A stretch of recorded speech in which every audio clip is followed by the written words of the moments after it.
The ship did not land. It simply stopped being invisible. One moment the sky above Geneva was empty, pale with morning clouds. The next, a shape the size of a small mountain hung there, silent, casting a shadow over the United Earth Council building. No sound, no warning, no missile lock, no radar ping before it appeared.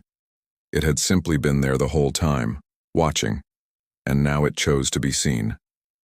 Colonel Ava Marsh stood on the rooftop landing pad with her hand resting on her sidearm. Not because she thought a gun would matter, but because the weight of it kept her hands from shaking. Beside her, Dr. Elias Ensah adjusted his glasses for the third time in a minute, staring up at the vessel like a man trying to read a language made of light. "That's not a warship," he said quietly. "Warships announce themselves. This is something else." "Something else is worse," Marsh said. A beam of soft blue light descended from the ship's underside, and within it, a figure formed, not projected, not holographic, but real, solid, stepping down as if walking down an invisible staircase. The being was tall, thin, its skin a pale gray that shifted faintly like oil on water. It wore no visible weapon, no armor. It didn't need to. "I am Threlkai," the figure said, and its voice was smooth, translated instantly into perfect English by some device none of them could see. "Ambassador of the Vantesh Concord, I have come to speak of an atrocity." The word landed like a slap. Marsh stepped forward before she could stop herself. "Atrocity? We've never made contact with your people before today." "That is a lie humanity tells itself," Threlkai said, "or a lie it tells others. 6 days ago, a Concord outpost near the edge of your solar system was destroyed. 2,312 of my people died in the vacuum. We have evidence that human weapons were used." The council chamber 1 floor below erupted the moment the words were repeated. Marsh watched it happen through the glass wall, ministers standing shouting over each other, one nearly knocking over a chair. Tsa didn't move. He was still looking at Threlkai, studying the alien's face the way he studied ancient texts, searching for the parts that didn't fit. "What evidence?" Ensah asked. Threlkai's eyes, dark without visible pupils, settled on him. "A transmission, intercepted from a human military channel, time-stamped at the moment of the attack. It contains your soldiers' own voices confirming the strike." "Play it," Marsh said. "I cannot. It is fragmented, corrupted in transit. But fragments are enough to convict Colonel Marsh.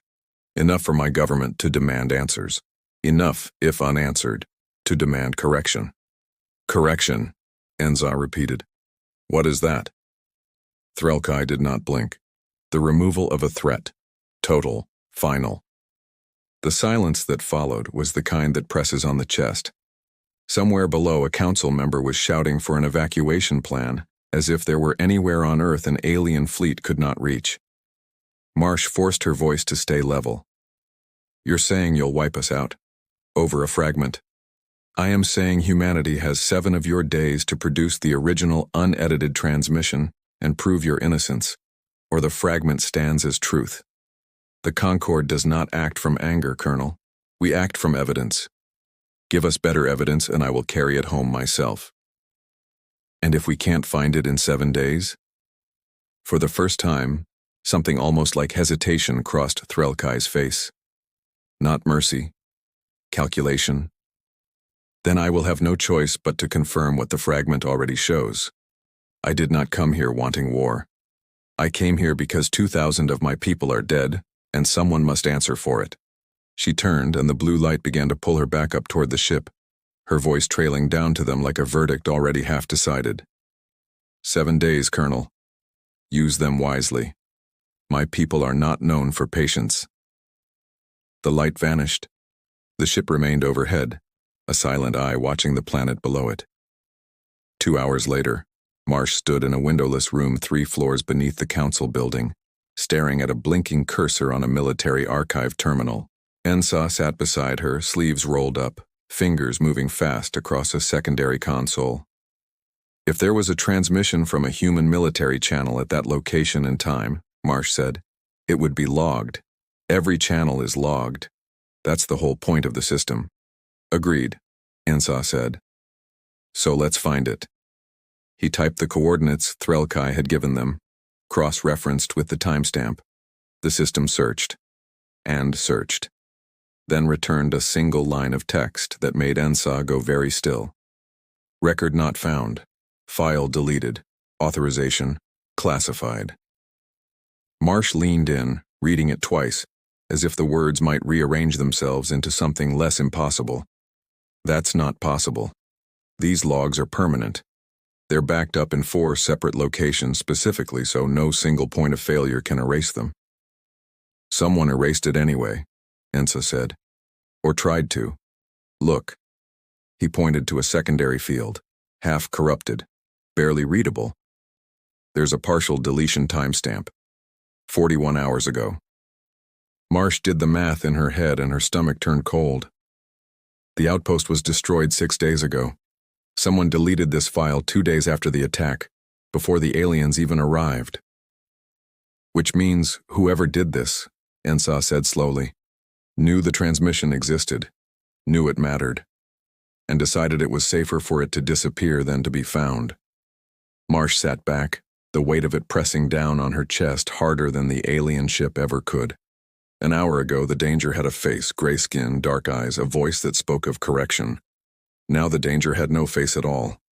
It was buried somewhere inside her own government, inside people who had badges like hers, who saluted the same flag, who had access to the same secure servers she trusted with her life. If this was deleted on purpose, she said quietly, then somebody already knows what's on that transmission. Somebody already knows whether we're guilty. Ensa looked at her, and for the first time since the ship appeared, real fear crossed his face. Not fear of the aliens above them, but fear of what might be waiting below. Or, he said, somebody knows we're innocent, and erased the one thing that could prove it. The terminal blinked patiently between them, offering no answer. Only the 6 days now remaining and a locked door standing between humanity and its own truth. The knock on the server room door came at 3 a.m. 3 sharp raps, and Marsh had her weapon drawn before the second one finished. "It's me," said a voice through the steel. "If I wanted you dead, Colonel, I wouldn't knock." Marsh opened the door to find a woman she didn't recognize. Young, maybe late 20s, with a shaved patch above one ear where a data port had once been surgically removed, the scar still pink. She wore a mechanic's jacket 2 sizes too big and carried a case that hummed faintly, like it held something alive. "Who are you?" Marsh asked. "Name's Rin. I used to work Black Ops signal intelligence before I decided I liked breathing more than following orders." She glanced past Marsh at Ensa, who was still hunched over the terminal, dark circles under his eyes from 2 sleepless nights. "You're looking for a transmission that isn't supposed to exist anymore. I can help. But first, you should know somebody's already looking for me because of it." Ensa stood so fast his chair rolled backward and hit the wall. "You've seen it, the original?" "Piece of it. 18 months ago, during a training rotation, I flagged an anomaly in a comms buffer, an outpost channel that shouldn't have had civilian frequencies bleeding into it. I reported it. Next week, I was reassigned to a desk job so boring I started drinking at lunch." Rin set the case down and opened it, revealing a nest of cables and a cracked data drive. "When your alien friend showed up talking about a deleted transmission, I remembered the channel ID. Same one." Marsh exchanged a look with Ensa. "You think it's connected?" "I think somebody's been managing that channel long before the attack happened," Rin said. "Which means whatever's on it isn't just evidence of a crime. It's evidence of a cover-up that started before the crime did." A new voice interrupted, cold and even, coming from the doorway behind them. "That's an interesting theory, Ms. Rin. Care to share it with the room?" Director Kessler stood there, flanked by 2 armed security officers, his gray suit immaculate even at this hour, as if he never slept and never needed to. Marsh had met him twice before, once at a briefing, once at a funeral for a soldier who died on a mission Kessler had personally overseen. Both times his calm had unsettled her more than any threat could. "Director," Marsh said carefully, We're trying to locate evidence that could stop an extinction-level event. I'm aware, Kessler said. Which is why I'm here to remind you that certain files are classified for reasons above your clearance, Colonel. The deletion of that transmission was authorized. Protocol, not conspiracy. Protocol doesn't erase evidence that could save 8 billion people, Ensa snapped. Kessler's eyes moved to him, unreadable. You have no idea what that transmission contains, Doctor. I'd urge caution before you go digging for it. Then tell us what it contains, Marsh said. If it's protocol, if it's nothing, then telling us cost you nothing. For a moment, something flickered behind Kessler's calm expression. Not guilt exactly, but the look of a man calculating odds. I don't have the file either, he said finally. It was ordered deleted from above my level. That's the truth, Colonel, whether you believe it or not. Above your level, Marsh repeated. Who? Kessler didn't answer. He simply turned and walked away, his security detail falling into step behind him, leaving the question hanging in the recycled air of the server room like smoke that wouldn't clear. Rin exhaled slowly, once the door shut. That man is lying about at least half of what he just said. Which half? Ensa asked. That's the part I can't tell yet, Rin said. But I know where to look. There's a black site data facility 2 hours from here, decommissioned on paper, still running underneath. If anyone kept a shadow backup of that channel outside the official system, it's there. The facility looked abandoned from the surface, a rusted warehouse with broken windows and weeds pushing through cracked concrete. But 3 levels down, past a maintenance shaft Rin navigated from memory, the air hummed with the quiet electric breath of active servers. Nobody's supposed to know this place still runs, Rin whispered, guiding them through a narrow corridor lit only by emergency strips. Which means nobody's supposed to be watching it either. That's the theory, anyway. Ensa kept close to Marsh, his breathing tight in the enclosed space. You said Kessler's people erased the transmission from the main system. Why would a backup even exist? Because, Rin said, crouching at a server rack and plugging in her drive, smart people never trust just one copy of anything. Whoever buried this channel was careful. Careful people leave backups they think no one else knows about. Lines of code scrolled rapidly across her cracked screen.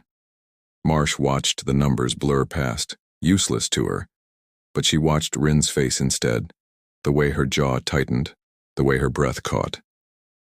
Got something, Rin said. It's not the full transmission. It's corrupted, maybe 40% recoverable. But it's real. It's the original channel. Pull it, Marsh said. The download bar crawled forward, 10%, 20, 30, each second stretching longer than the last.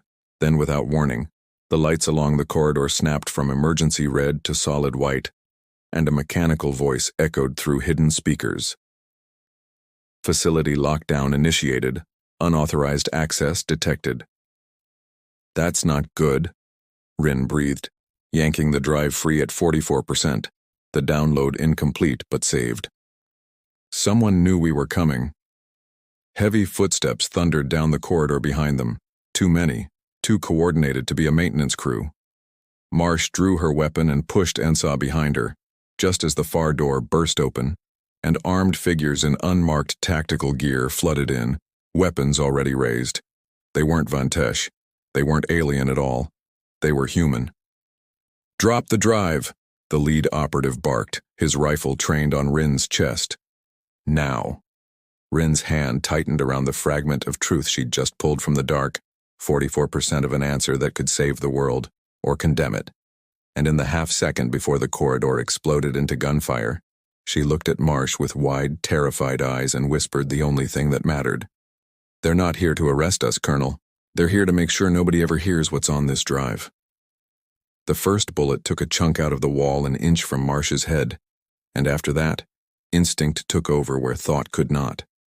She grabbed Ensa by the collar and threw him behind a server rack as gunfire tore through the corridor, sparks bursting from severed cables, the air suddenly thick with the smell of burnt metal. Rin was already moving low and fast, clutching the data drive to her chest like a heartbeat she couldn't afford to lose.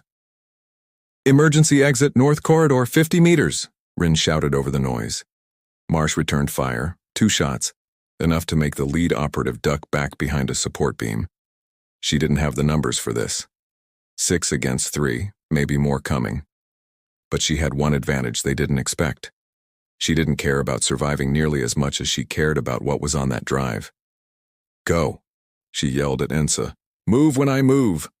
They broke for the exit in short bursts, Marsh laying down cover fire while Rin hauled Ensa forward, his academic hands shaking around a sidearm he clearly didn't know how to use.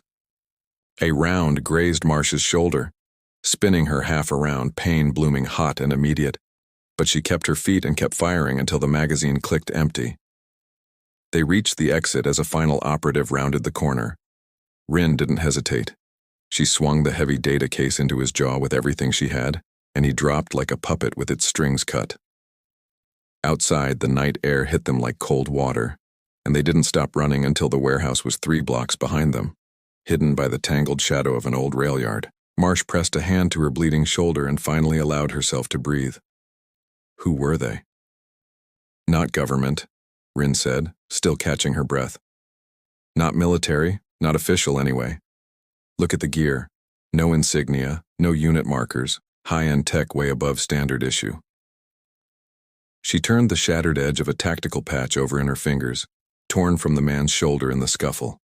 It showed a symbol, a stylized scale, balanced, half in shadow. I've seen this before. Once. On a shipment manifest I wasn't supposed to see.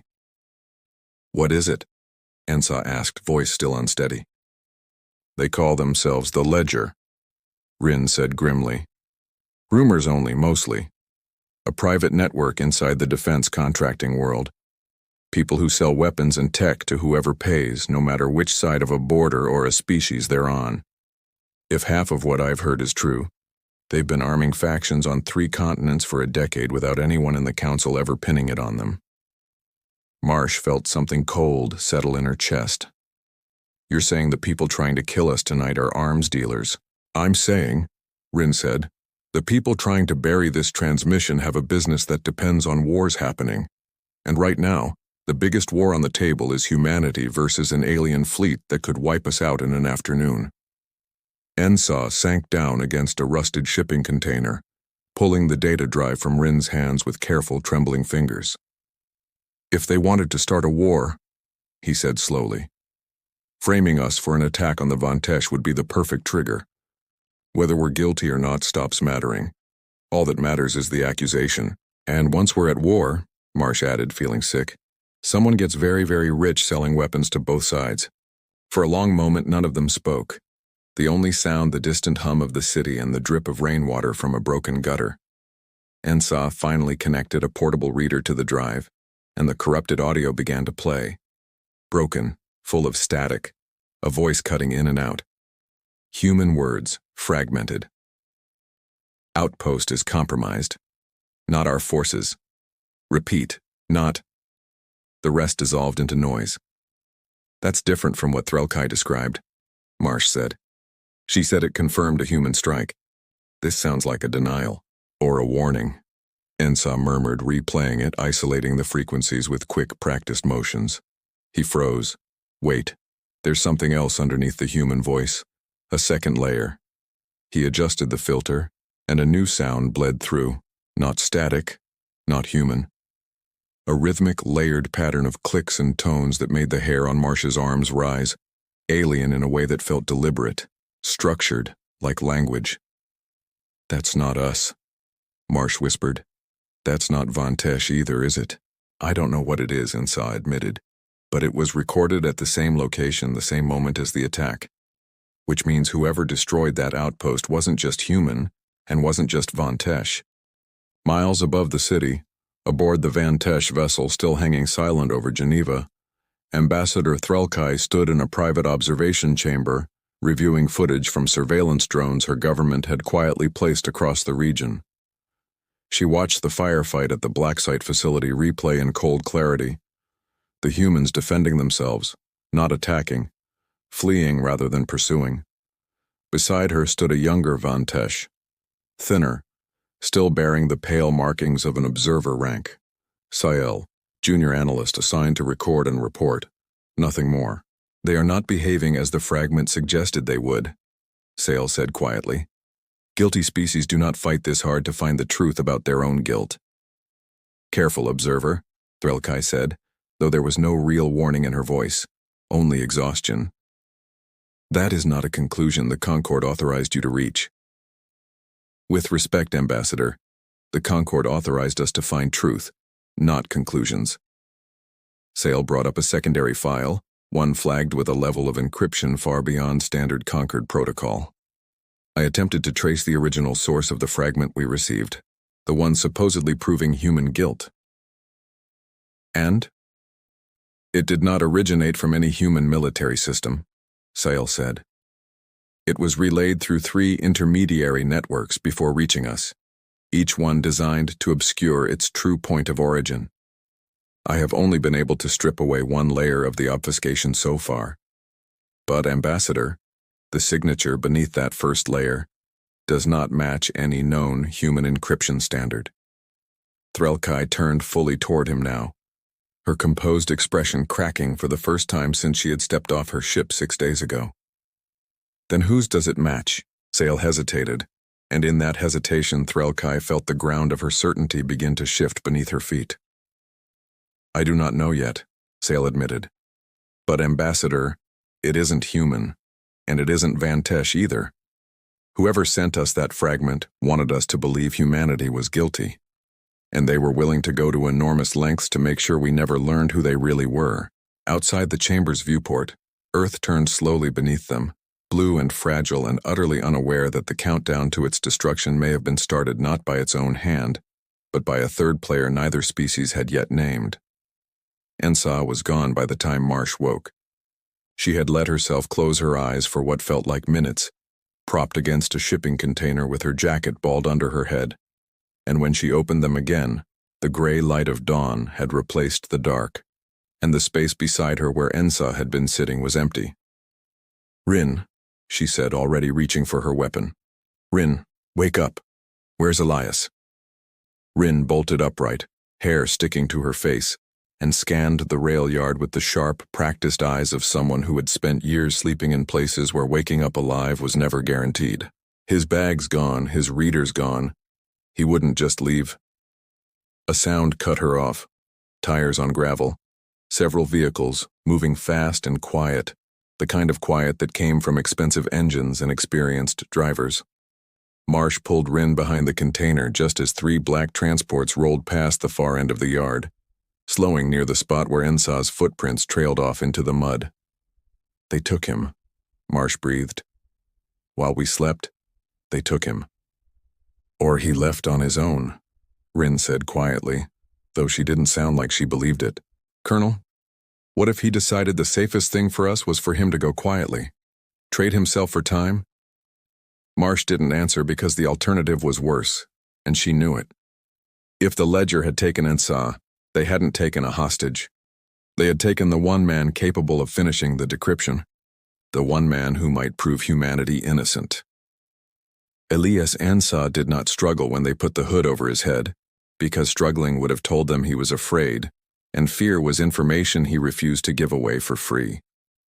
They took him to a windowless room, sat him in a metal chair, and removed the hood only when a man he didn't recognize walked in, mid-50s, silver-templed, wearing the calm, practiced smile of someone who had delivered bad news to families for a living before finding worse work. Dr. Ensa, the man said, you can call me Weiss. I won't waste your time with threats. You're a smart man. You already understand your position. You work for the Ledger, Ensa said. Weiss's smile didn't move. I work for stability, Doctor. The kind of stability that keeps 8 billion people from waking up one morning to find their sky full of alien warships. You've been chasing a transmission that, if released incomplete, will do exactly that. Light the fuse instead of diffusing it. Incomplete, Ensa repeated. Not fake. Incomplete. You just told me it's real. Something flickered behind Weiss's eyes. The recognition of a mistake, quickly smoothed over. Semantics. No, Ensa said, leaning forward despite the restraints on his wrists. That's not semantics. That's a confession. You know exactly what's on that recording. You've probably heard the whole thing, and you're more afraid of humanity hearing it than the Von Tesh are. Weiss studied him for a long moment, then gestured to a technician standing near a monitor bank at the edge of the room. A live broadcast feed flickered to life, the Von Tesh ambassador's ship, still hanging over Geneva, and beneath it, a growing crowd of protesters and reporters, the whole world holding its breath around a single unblinking alien eye in the sky. In 3 hours, Weiss said, the Concord will hold a public broadcast, their version of transparency. Ambassador Threlkai intends to formally announce the results of her investigation to both the Council and, apparently, the entire Concord fleet listening in real time. If she declares humanity guilty on that broadcast, Doctor, there is no walking it back. No second appeal, no 7 more days. He crouched slightly so they were eye level. You are going to go on that broadcast, and you are going to confirm what the fragment already suggests. You are going to tell them humanity accepts responsibility and beg for mercy instead of proof. It is the only path that keeps this planet from becoming a crater. And if I refuse? Then Colonel Marsh and your hacker friend die within the hour, Weiss said simply, and I find someone else to sit in that chair. There is always someone else, Doctor. You are not as necessary as you think. You are simply convenient. Marsh and Rin didn't find him through skill. They found him through luck and through sale.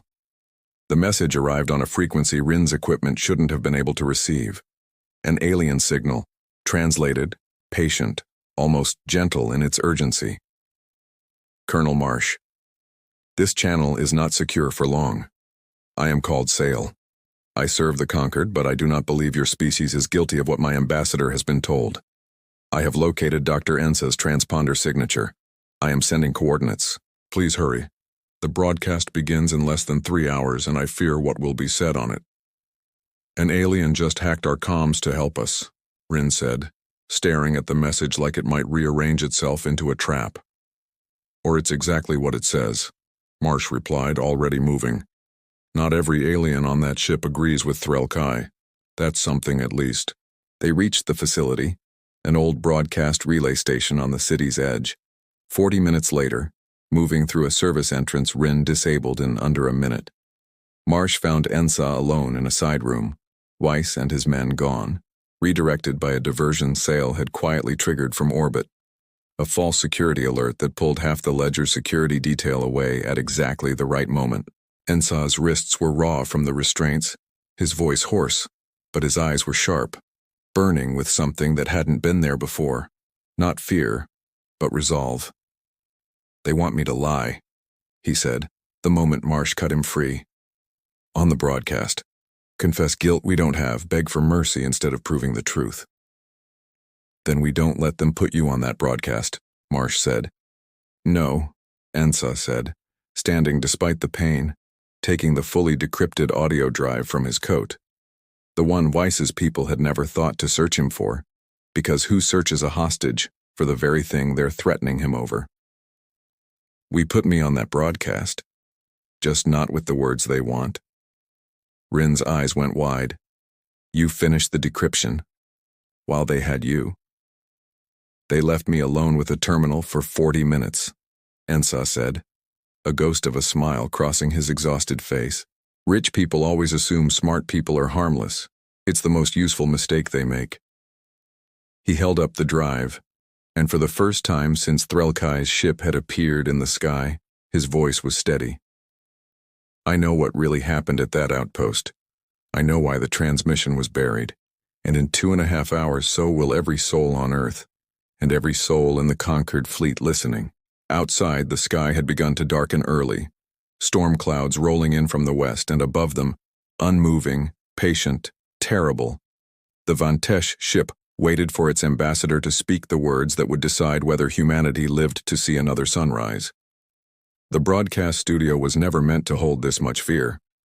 Marsh, Rin, and Ensa reached the Council's emergency transmission center with 20 minutes to spare, only to find Weiss and a dozen Ledger operatives already there, having anticipated exactly where a rescued Ensa would run.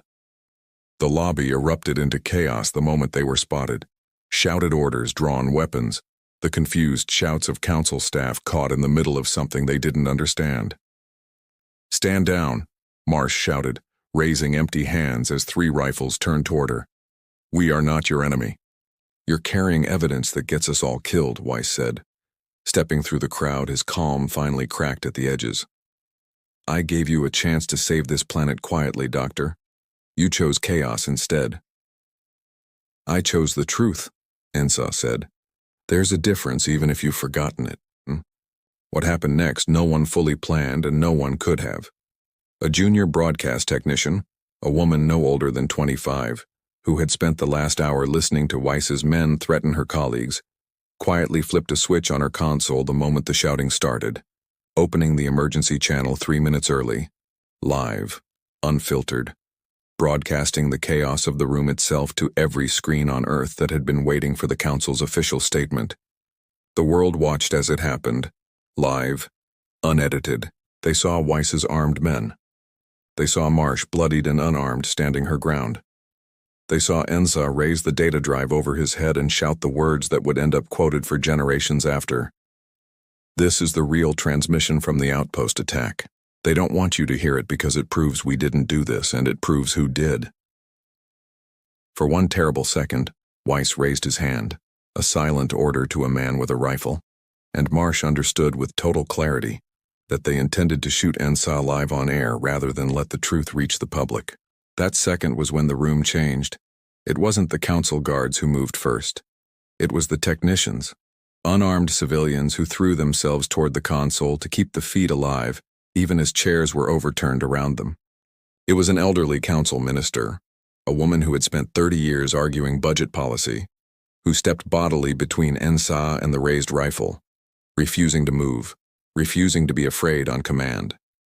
It was 2 off-duty soldiers in the building for an unrelated briefing who heard the commotion and came running, not because it was their assignment, but because it was simply, unmistakably, the right thing to do.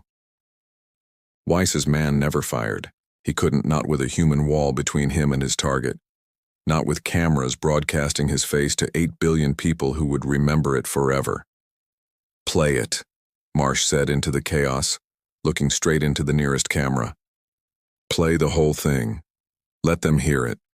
Let everyone hear it." Ensa connected the drive with shaking hands, and the studio speakers, along with every screen on the planet still tuned in, carried the sound out into the world. Aboard the Vantesh ship, Threlkai stood in the command chamber, surrounded by senior Concord officers, watching the human broadcast with an expression none of them had ever seen on her before. Sael stood at her side, having quietly routed the intercepted evidence he'd gathered directly into the ship's main display the moment the human feed went live, layering his own findings beneath the broadcast in real time. The recording played. The true recording. Human voices, frantic, desperate, not attacking the outpost but warning it. "Unknown vessels inbound, not ours. Repeat, not our forces. Outpost, do you copy? Get your people to the shelters." Then, the alien layer beneath it, the language Sael had identified, growing clearer now with the full data intact. Cold, mechanical, coordinated. Not a warning, a countdown, an attack sequence, spoken in a tongue that matched nothing in the Vantesh database but matched something in the Concord's oldest threat archives, buried under a name few in the room recognized. "Karathi," an older officer breathed, the word landing in the chamber like a struck bell. "That is a Karathi attack pattern. I have not heard that cadence since the border conflicts, before the Concord's founding." Threlkai felt the floor of her certainty finally give way completely. "The Karathi Dominion destroyed the outpost," she said slowly, "and used a doctored human transmission to make sure we would blame the one species who tried to warn them." "To what end?" another officer demanded. Sael answered before Threlkai could. "To provoke exactly what is happening right now, a war between the conquered and a new species, fought before that species could ever become an ally instead of an enemy. The Karathi have spent centuries losing ground to conquered expansion. What better way to slow it than to have the conquered destroy its newest potential ally before first contact even finished?" Threlkai closed her eyes for one long moment. When she opened them, something in her posture had changed. Not the posture of a judge anymore, but of someone recalculating everything she thought she understood. "Ambassador," a communications officer said urgently, "Concord Fleet Command is hailing. They have seen the broadcast. They are requesting your final determination immediately. The execution fleet is already inbound to Sol system per contingency protocol. They will not wait long once your report is filed." "How long until they arrive?" 11 minutes, Ambassador. 11 minutes. Threlkai looked back at the screen, at the image of a human minister still standing between an armed man and an unarmed scholar, refusing to move, refusing to let a lie stand simply because the truth was inconvenient. She thought of every report she had filed about humanity in the last 7 days. Fractured, chaotic, dangerously unpredictable. She had never once, in any report, used the word she was thinking now. Brave. "Ambassador," the communications officer pressed, "Fleet Command requires your answer." Threlkai turned to Sael instead. "The evidence you gathered, the Karathi signature, is it complete enough to withstand Concord review?" "Nearly," Sael said. "I need perhaps 10 more minutes to finalize the authentication chain, perhaps 12.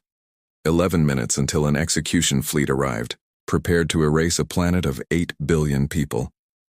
12 minutes needed to prove that planet innocent." Threlkai had spent her entire career following Concord protocol without deviation, trusting that the system she served would never ask her to choose between procedure and truth. Now, with less than an hour standing between an entire species and its extinction, she understood with sudden, terrible clarity that protocol and truth had just come apart in her hands, and only one of them could survive the next 11 minutes. "Hold the fleet," she said, her voice steady even as the words broke every rule she had ever been trained to follow. "Tell Command I am not filing my determination yet. Tell them—" She paused, choosing the next words with the weight of a species resting on them. "Tell them the ITW. Ambassador has found reason to believe the evidence against humanity was fabricated, and I will not be responsible for correction based on a lie." The comms officer hesitated, staring at her. "Ambassador, that message will be treated as insubordination. Fleet Command may not stop the approach regardless." Threlkai looked one last time at the screen, at Marsh, at Ensa, at strangers risking their lives for people they'd never met, for a truth that cost them everything to defend. "Then let them come," she said. "But they will have to go through me first." The sky over Geneva turned white, not with light but with the arrival of ships. Dozens of them, dropping out of nothing the way Threlkai's vessel had 7 days before, except these did not stop, did not hover politely to announce themselves. They came in fast in formation, weapons already primed, an execution fleet that had trained for exactly one outcome and intended to deliver it on schedule. In the broadcast studio, Marsh watched the feed from the city's orbital sensors and felt something in her chest go hollow and cold. "They're not stopping. They're not supposed to," Rin said, voice tight. "Fleet Command doesn't answer to one ambassador who went off script. Sael told us that could happen. Ensa didn't move from the console. He had spent 7 days chasing proof, and now, with proof finally in hand, he understood with sick clarity that proof might not be enough if it arrived 1 minute too late." Aboard the Vantesh flagship, Threlkai stood at the observation window watching the execution fleet's approach vector paint itself across her display. 100 small red arrows converging on a single blue planet. Around her, senior officers argued in raised voices about protocol, about insubordination, about the weight of what she had done by refusing to file her report. She let them argue.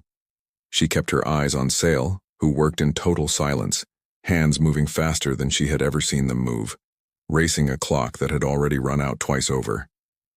"Ambassador," Sael said, not looking up, "I have the authentication chain. It is complete. It proves the Karathi signature beyond dispute." "Send it," Threlkai said.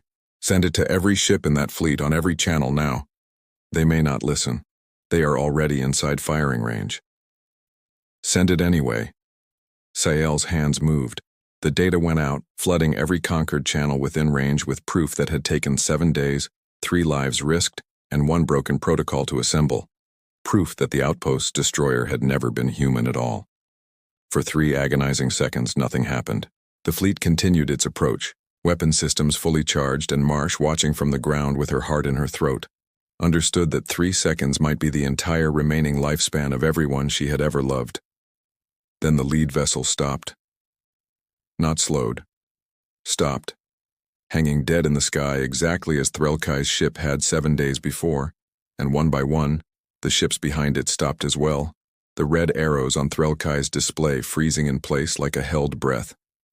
Fleet Command is requesting full data verification, the COAM's officer said, disbelief plain in her voice. They are. Ambassador, they are recalculating threat assessment.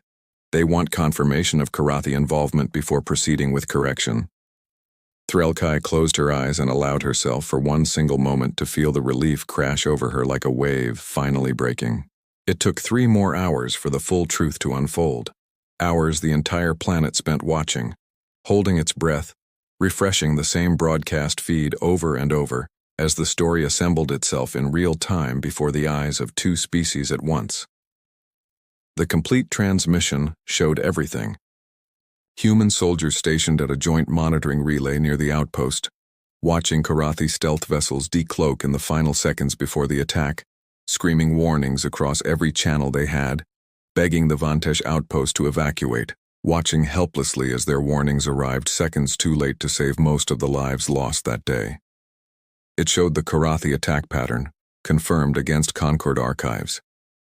It showed, buried 3 layers deep in encrypted metadata, the fingerprints of the fabrication itself, evidence that the ledger's networks on Earth had been paid, through intermediaries none of them fully understood were Karathi, to intercept the human warning, splice it into something damning and ensure it reached Vantesh hands exactly as intended. Weiss was arrested within the hour, along with a dozen of his operatives, their unmarked gear and untraceable funding suddenly very traceable, once the full weight of council investigators descended on them. Kessler, it turned out, had known more than he admitted. Not a conspirator, but a frightened man who had followed an order to delete the file without asking who had given it. A mistake that would cost him his career and very nearly cost the world everything. Threlkai was recalled to face a Concord tribunal for defying Fleet Command's authority during an active correction protocol. A violation so severe it had only happened 4 times in recorded Concord history. She stood before the tribunal not with excuses but with the recording itself, and with sales evidence, and with a simple statement that would later be quoted across a dozen worlds. "I was sent to judge a species," she said. "Instead, I watched them judge themselves honestly, painfully, in public, with everything to lose. I watched strangers protect a stranger's right to speak the truth, even at gunpoint. I have served the Conquered for 140 years, and I have never once seen any species do what humanity did in that room. I do not regret defying an order built on a lie. I would do it again." The tribunal did not clear her of insubordination, but it did not condemn her either. Instead, in an unprecedented ruling, they suspended her ambassadorship and granted her something rarer than a pardon: permission to remain on Earth as an independent observer, no longer bound to represent the Concord's official position, free simply to watch and to learn. 6 months later, Marsh stood on the same rooftop where it had all begun, watching the sun set behind a sky that no longer held a silent, judging ship, but something else entirely. The first true diplomatic vessel of the Conquered, smaller, unarmed, sent not to threaten but to negotiate humanity's formal entry into contact.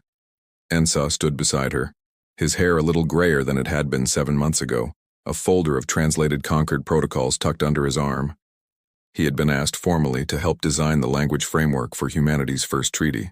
Rin leaned against the railing nearby, arms crossed, watching the new ship's slow, respectful descent with the wary eyes of someone who had learned the hard way that not every arrival meant peace.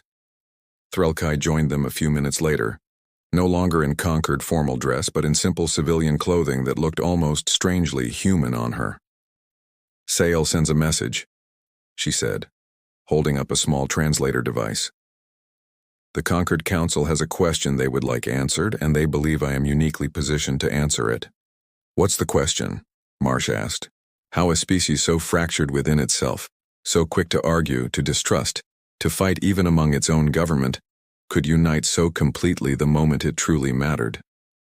Threlkai looked out at the darkening sky, at the small crowd gathering below to watch the new ship land.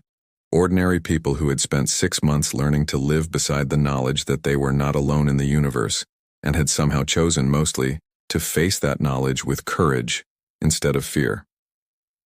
I have been trying to write an answer for 3 days. I keep deleting it. It never feels complete enough. What have you got so far? Insa asked gently. Threlkai considered the question for a long moment, watching the first golden light of the new ship's landing beacon flicker on against the darkening sky, and when she finally spoke, her voice carried none of the cold, judging tone she had used on that very rooftop 7 months before. Because they choose each other, she said quietly. Every time it counts, even when it costs them everything. Below them, the crowd began to cheer as the ship touched down. Not in conquest, not in judgment, but in the quiet, unfamiliar shape of an invitation. And for the first time since a silent shadow had first fallen over Geneva, the sky above Earth felt, however cautiously, like something that belonged to hope instead of fear.